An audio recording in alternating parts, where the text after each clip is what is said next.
Hello and welcome to Rev Sports. We've just witnessed the Australian Nets, and one of the most interesting parts, apart from Sam Constance coming in and batting for a while, Mitchell Marsh batting as well, and of course Mitchell Starc bowling half a run up, but still he was there.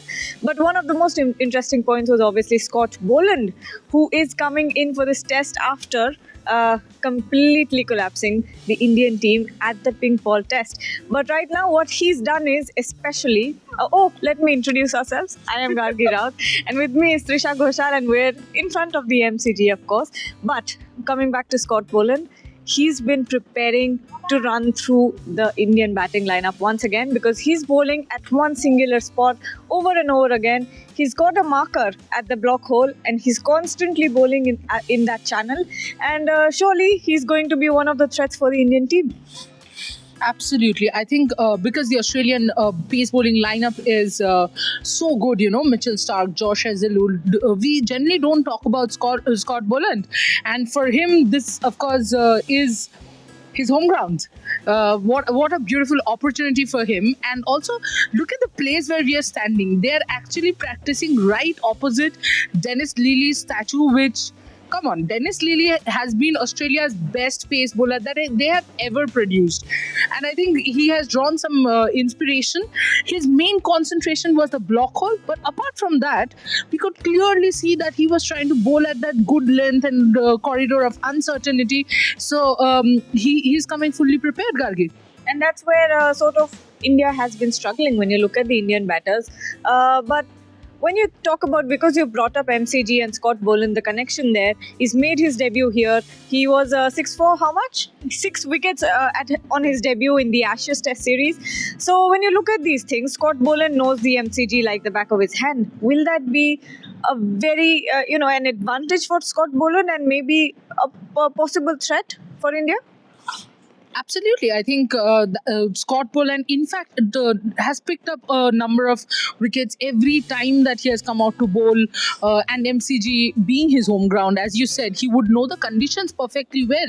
So India have to be wary of him because at times what happens, bowlers like Scott Boland go under the radar. When you have names like a Mitchell Starc, you're concentrating on someone like Starc.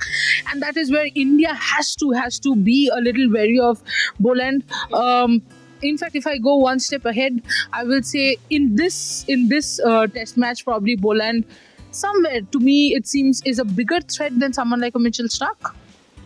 Wow, big words coming from Trisha over there, but I think you're right. You're right because when you think of Scott Boland and you think of the pink ball test as well, you can clearly tell that he was being incredibly consistent, and that's what he's still practicing. He's practicing on that consistency, and isn't that what Test cricket is all about? When you talk about Test cricket bowling, consistency is what gets the batters, completely frustrated. That's what gets a Travis Head frustrated, a Steve Smith frustrated. Unfortunately, we haven't seen that much from the Indian bowlers. Hopefully, we get to see that at the MCG. But when you talk about the other bowlers as well, let's talk about Mitchell Marsh a little bit because not really any contributions with the bat. Bowling, he's been very sparse with that as well. Where do you see this happening? Because I was at the Boo Webster press conference as well. He was asked about what he thinks of his chances in the playing 11. He wasn't that sure. So what do you think? Mitchell Marsh, we did see him batting in the nets, and I saw him a bit phased. I'm taking it from Constance, but in a different way. He said he's unfazed, but I saw him a little phased against the bouncer as well. So that's an interesting part. I think Mitchell Marsh is under pressure to perform because he hasn't really contributed anything to Australian, so far in the test series. You cannot really think of what has Mitchell Marsh really contributed. So he will be definitely under pressure.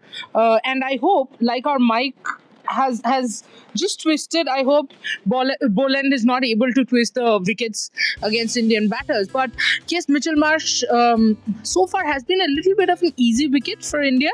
And when I say easy wicket, I'm not taking anything away from what he can do.